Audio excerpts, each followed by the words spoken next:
Welcome to the fourth episode of challenge your understanding series.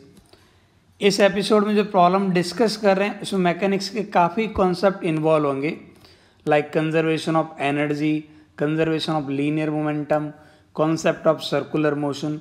तो आपको बहुत कुछ सीखने को मिलेगा मैकेनिक्स के रिगार्डिंग। और जैसा अपन अब तक करता है, सबसे पहले आप डिस्क्रिप्शन से प्रॉब्लम को डाउनलोड कीजिए और अपने सारे एफर्ट लगाइए इसको सॉल्व करने के लिए, ठीक है। एंड आई होप कि अब तक ये सीरीज़ आपको बहुत अच्छे से पसंद आ रही है। यदि ऐसा है तो आप इसे लाइक कीजिए और अपने फ्रेंड्स के साथ शेयर कीजिए। इस उम्मीद के साथ अपन आगे बढ़ते हैं कि आपने सारे एफर्ट लगा लिए होंगे। तो देखते हैं भाई सिचुएशन गिवन क्या है। यहाँ पे हमारे पास टू आइडेंटिकल बॉल्स गिवन है, ए एंड बी। दोनों का मास स्मॉल एम है और दोनों एक लाइट इनएक्सटेंसिबल कॉर्ड से कनेक्टेड है जिसकी लेंथ एल है, और इनको आप एक फ्रिक्शनलेस हॉरिजॉन्टल सरफेस पे रखा है। और ये बोला है कि बी बॉल को कितनी स्पीड दी जाए। बी बॉल को जब आप यू स्पीड से प्रोजेक्ट करें वर्टिकली, ये यू कितना होना चाहिए ताकि जो ए वाली बॉल है ना, इसका और ग्राउंड के बीच का कांटेक्ट ब्रेक हो जाए। तो पहले थोड़ी सिचुएशन को देखो, होने वाला क्या। अभी आप जैसे यू स्पीड देते हो ना, तो अगले मोमेंट पे आपके पास बॉल ऊपर जाएगी और किसी जनरल टाइम पे देखते हो तो बॉल ऐसे बी आपके पास इधर कहीं जा रही होगी। जब ऊपर जाएगी तो स्पीड चेंज हो जाएगी। लेट सपोज स्पीड v1 मान लेते हैं, और ए वाली बॉल अभी भी मान लेते हैं यदि ग्राउंड के कांटेक्ट में, तो ये इधर जा रही होगी विद एन स्पीड v2। सही बात है। इस मोमेंट पे ये लेंथ l, और यदि आप इस मोमेंट पे थोड़ा टेंशन पे फोकस करो तो यहाँ पे एक टेंशन लगेगा इधर की तरफ, टेंशन T, और इस टेंशन T का एक कंपोनेंट इस पे इधर की तरफ एक्ट करेगा। टेंशन T का एक कंपोनेंट बॉल A पे वर्टिकली अपवर्ड डायरेक्शन में लग रहा है। ये कहीं ना कहीं रेस्पॉन्सिबल होना चाहिए इसको यहाँ ग्राउंड से लिफ्ट करने के लिए, यानी कि ग्राउंड और इसके बीच का कॉन्टैक्ट ब्रेक करने के लिए। यदि इस मोमेंट पे कॉन्टैक्ट ब्रेक नहीं हो रहा तो अपन अगले मोमेंट पे उम्मीद कर सकते हैं। क्यों जैसे जैसे ये बॉल ऊपर जाएगी और ये आपके पास इसका वर्टिकल ऐसे शिफ्ट हो गई, ये वाली कॉर्ड, वैसे वैसे वर्टिकल कंपोनेंट बढ़ेगा। ये एंगल जैसे जैसे कम होगा ना, ये वर्टिकल कंपोनेंट टेंशन का इंक्रीज होगा और बॉल के लिफ्ट होने के चांसेस बढ़ जाएंगे, ठीक है। और मान लेते हैं कि ये बॉल होते होते एक वर्टिकल पोजीशन पे आ गई, बिल्कुल इस पोजीशन पे आ गई। यदि इस पोजीशन पे आ गई तो आपके पास इस बॉल की वेलोसिटी इस मोमेंट पे इधर होगी vb, और इसकी एक वेलोसिटी इधर होगी, मैं मान लेता हूँ va, ठीक है। यदि इस मोमेंट पे भी बॉल ने लिफ्ट नहीं किया, यानी कांटेक्ट ब्रेक नहीं किया, तो फिर कभी नहीं होगा, हाँ है ना। तो यदि अपन u की मिनिमम वैल्यू कैलकुलेट करना चाहे कि u की कम से कम कितनी वैल्यू होगी, तो फिर वो इस मोमेंट पे this ball a is just about to break the contact. इस मोमेंट पे बॉल A और ग्राउंड के बीच में जस्ट कांटेक्ट ब्रेक होगा। ये वो U की मिनिमम वैल्यू वाली सिचुएशन होगी। समझ आ रहा है एक बात नहीं? यहाँ भी बिल्कुल कांटेक्ट ब्रेक हो सकता है, लेकिन मैं U की मिनिमम वैल्यू कैलकुलेट कर रहा हूँ। तो मिनिमम में इस मोमेंट पे it is just about to break the contact, हाँ है ना। यहाँ पे जस्ट नॉर्मल जीरो होगा बॉल A और ग्राउंड के बीच में, ठीक है। वही आपके पास u की मिनिमम वैल्यू होगी। बाकी u की वैल्यू इससे ज़्यादा होनी चाहिए, ज़्यादा पे कोई दिक्कत नहीं है। अब बस अपन मिनिमम वैल्यू कैलकुलेट करने पे फोकस करते हैं। तो इस मोमेंट पे देखते हैं भाई, आपके पास स्टार्टिंग की सिचुएशन आपको नज़र आ रही ये है, और ये फाइनल सिचुएशन है। सबसे पहले तो मैं यहाँ पे is there any force acting in horizontal direction, is there any external force acting in horizontal direction, तो आपको आंसर मिलता है 0। कोई फोर्स एक्ट नहीं कर रहा है। देखिए भाई, हॉरिजॉन्टल में कोई एक्सटर्नल फोर्स एक्ट कर रहा है क्या? इन दोनों के बीच में जो टेंशन एक्ट कर रही है वो हमारा इंटरनल मैटर है, ठीक है। बॉल A और ग्राउंड के बीच में नॉर्मल एक्ट करेगा, वो वर्टिकल डायरेक्शन में करेगा। दोनों पे ग्रेविटी लग रहा है, वो भी वर्टिकल में।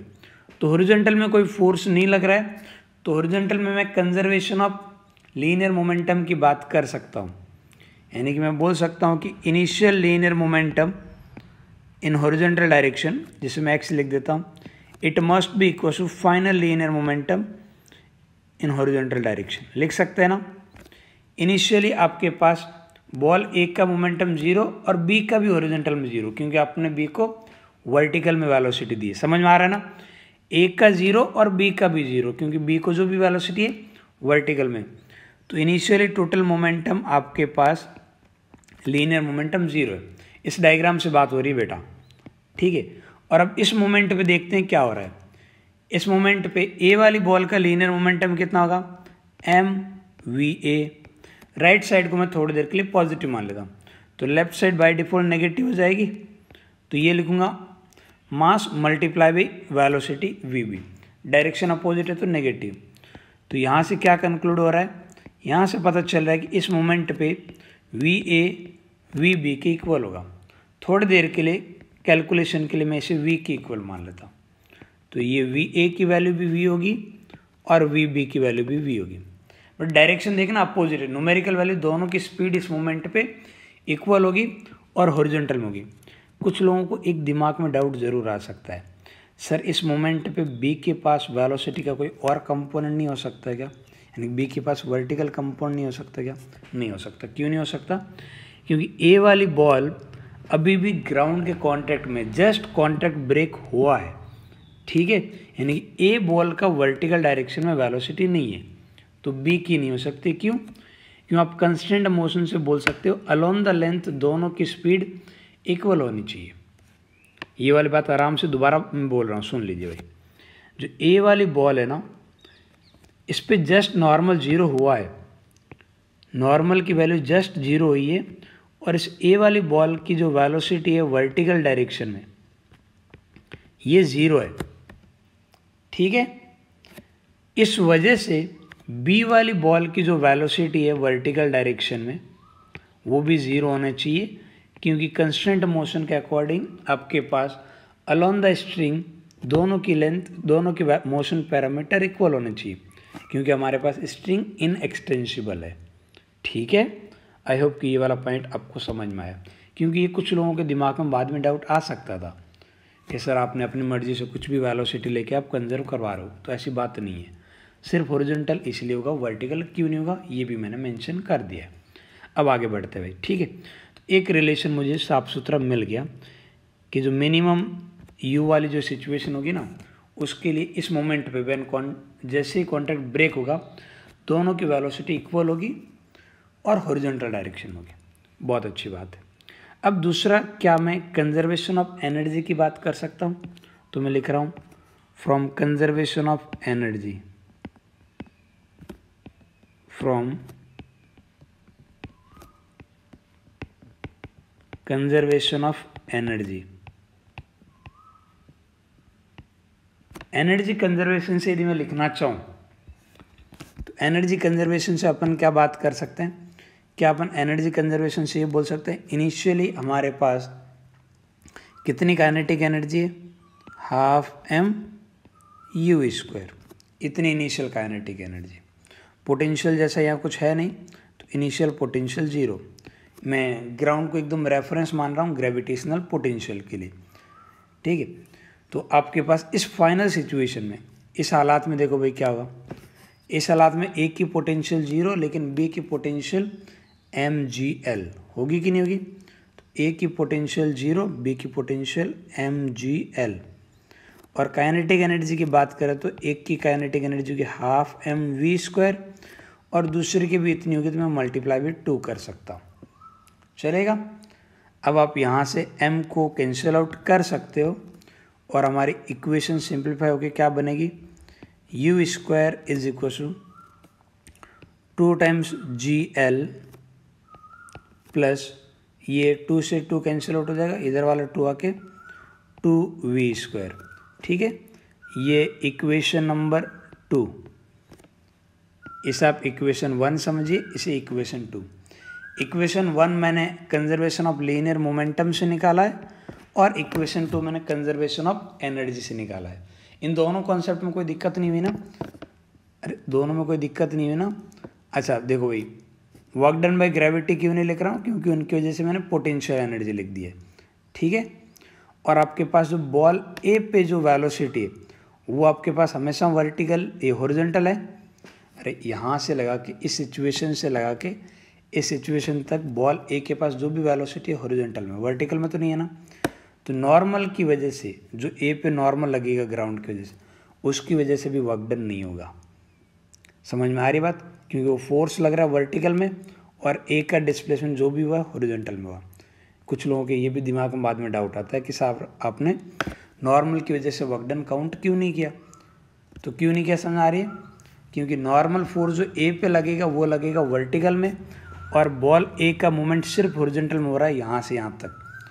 इस वजह से work done by normal force, ये वाला इस मोमेंट पे जीरो हो रहा है, इससे पहले नॉन जीरो था लेकिन वर्क डन फिर भी नहीं होगा। ठीक है। और फ्रिक्शन तो बिल्कुल है ही नहीं, फ्रिक्शन होता तो नज़ारा कुछ और होता, हाँ या ना। तो ये दो बातें हमें, दो कॉन्सेप्ट से अपन दो इक्वेशन लिख चुके। अब कुछ और सोचते हैं। इस मोमेंट पे देखो क्या हो रहा है। इस मोमेंट पे यदि मैं बात करता हूँ तो ए बॉल के जो नॉर्मल है ना, ये जस्ट जीरो होता है ना।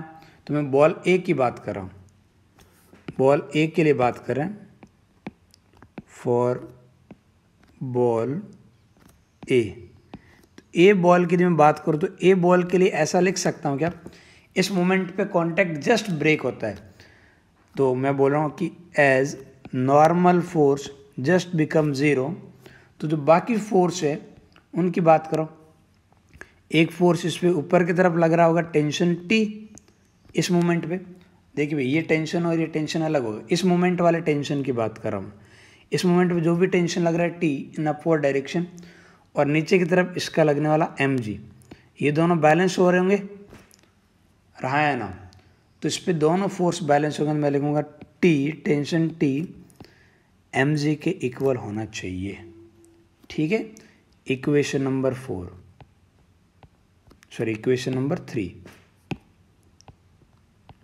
अब अपन बात कर लेते हैं बी बॉल की क्या हालात है। तो मैं बात कर रहा हूँ फॉर बॉल बी। तो बॉल बी के लिए क्या बात कर सकता हूँ, ये वाला सर्कुलर मोशन का कॉन्सेप्ट यूज करने वाला, आराम से देखिएगा भाई। बॉल बी जो है ना, बॉल बी यदि आप ए पे बैठ के देखते हो, ए पे बैठ के देखते हो, तो बॉल बी ए के अबाउट सर्कुलर मोशन पे, बॉल बी सर्कुलर मोशन पे नहीं है, लेकिन बॉल बी ए के अबाउट सर्कुलर मोशन पे। ठीक है, इस बात को आराम से सुन लेना भाई। बॉल बी जो है ना वो ए के अबाउट सर्कुलर मोशन पे, वैसे सर्कुलर मोशन पे नहीं है। यदि आप ए को रेफरेंस मानो तो आप ए पे बैठ के देखोगे तो बी सर्कुलर ट्रैक पे जाती हुई नजर आएगी। यदि ऐसी बात है तो पहले देखो बी पे लगने वाले फोर्स कितने। तो आप कहोगे बी पे एक फोर्स लग रहा है कि नीचे की तरफ हमारे पास एम जी, एक बी पे नीचे की तरफ फोर्स लग रहा है टेंशन टी, ये लग रहा है। अरे यही दो फोर्स लग रहा है ना, यदि यही दो हमारे पास फोर्स लग रहा है। अच्छा आप ए से बैठ कर देख रहे हो ना, तो आप पास ए पे लगने वाला रिजल्टेंट फोर्स जीरो है, तो ए का एक्सेलरेशन जीरो है। ये वाला कॉन्सेप्ट याद रखना बेटा, ए का एक्सेलरेशन जो है ना वो जीरो है। ए का एक्सेलरेशन जीरो है तो बी बॉल पे मुझे किसी सूडो फोर्स को एज्यूम करने की ज़रूरत नहीं है। यदि ऐसा नहीं होता तो मुझे एक और फोर्स कंसिडर करने की ज़रूरत होती। क्यों? क्योंकि मैं कैलकुलेशन ए पे बैठ के कर रहा हूँ। अभी ए पे हाल फिलहाल इस मोमेंट पे कोई एक्सेलरेशन नहीं है, इस वजह से मुझे सूडो फोर्स मानने की ज़रूरत नहीं है। तो इस पे लगने वाला फोर्स टी और एम जी दोनों ही वर्टिकली डाउनवर्ड है, टुवर्ड्स द ए है या नहीं। तो आपके पास बॉल बी पे लगने वाले फोर्स कितने होंगे, तो बी पे फोर्स लग रहा है एक तो टी और एक एम जी, तो T plus M G, it is the resultant force acting towards the A and this will act as an centripetal force. यदि ए के रेस्पेक्ट में सर्कुलर ट्रैक पे जा रहा है तो ये दोनों मिलके सर ये आपके पास सेंट्रीपिटल का काम करेंगे, और सेंट्रीपिटल फोर्स होता है M V square upon L. यानी कि आप देखोगे velocity of B with respect to A in tangential direction, इसका स्क्वायर बराबर है। ध्यान रखना बेटा सर्कुलर मोशन के इस कॉन्सेप्ट को, ठीक है। एम अपॉन एल, और टी की वैल्यू पुट करेंगे एम जी, तो ये आ जाएगा 2 mg। ये वाली वेलोसिटी देखो भाई, मुझे बी की वेलोसिटी ए के रिस्पेक्ट में टेंजेंशियल डायरेक्शन में यानी कि लेंथ के परपेंडिकुलर, ऑलरेडी दोनों की वेलोसिटी लेंथ के परपेंडिकुलर है, तो आप डायरेक्ट इनका रिलेटिव ले लो, तो v और v दोनों अपोजिट है, तो आपस ट्वाइस ऑफ v आ जाएगा ट्वाइस ऑफ v, तो मैं लिख सकता हूँ सीधे ही ट्वाइस ऑफ v का स्क्वायर, चलेगा ना। यदि किसी और डायरेक्शन में कंपोनेंट होते तो उस कंपोनेंट को कंसिडर नहीं करते, सिर्फ लेंथ के परपेंडिकुलर वाले कंपोनेंट ही कंसिडर होंगे यहाँ पे, बराबर है। ओके, यहाँ पे m से m कैंसिल आउट हो जाता है, ठीक है। ये आपके पास 2gl किसके इक्वल आ जाता है 4v स्क्वायर, तो यहाँ से मैं लिख सकता हूँ v स्क्वायर कितना आ रहा है, v स्क्वायर की वैल्यू आ रही है gl डिवाइड बाई 2। आप चाहो तो v स्क्वायर की वैल्यू अब मैं ऊपर पुट कर सकता हूँ, v स्क्वायर की वैल्यू ये हमारे पास इक्वेशन नंबर 4। तो अपन एक काम करते हैं, v स्क्वायर की वैल्यू यहाँ पुट करते हैं इक्वेशन 2 में, तो हमारा u स्क्वायर क्या बन जाएगा बेटा, तो हम लिख सकते हैं जो u स्क्वायर होगा वो हमारे पास ट्वाइस ऑफ gl प्लस, अच्छा 2v स्क्वायर चाहिए ना, तो सीधे 2v स्क्वायर की जगह मैं gl लिख सकता हूँ। तो ये हमारे पास u की जो वैल्यू आ रही है 3gl इस पूरे का अंडर रूट, ये बेसिकली u की मिनिमम वैल्यू आ रही है, हाँ है ना। और अपन ने मिनिमम वाला केस ही तो कंसिडर किया है, तो हमारा जो आंसर होगा मैं लिखूंगा जो u है it must be greater than and equal to √3gl, किसके इक्वल होगा √3gl के इक्वल होगा, इससे या तो बड़ा होना चाहिए या इसके इक्वल होगा तो भी काम चल जाएगा, ठीक है। इस एपिसोड में क्या डिस्कस हुआ एक बार शॉर्ट में समराइज कर देता हूँ। तो यहाँ पे अपन ने सबसे पहले कंजर्वेशन ऑफ लीनियर मोमेंटम से एक इक्वेशन बनाई थी, उसके बाद में मैंने कंजर्वेशन ऑफ एनर्जी के बारे में बात की थी, और उसमें स्पेशली एक पॉइंट पे फोकस किया था कि वर्क डन बाय नॉर्मल 0 होगा, ठीक है।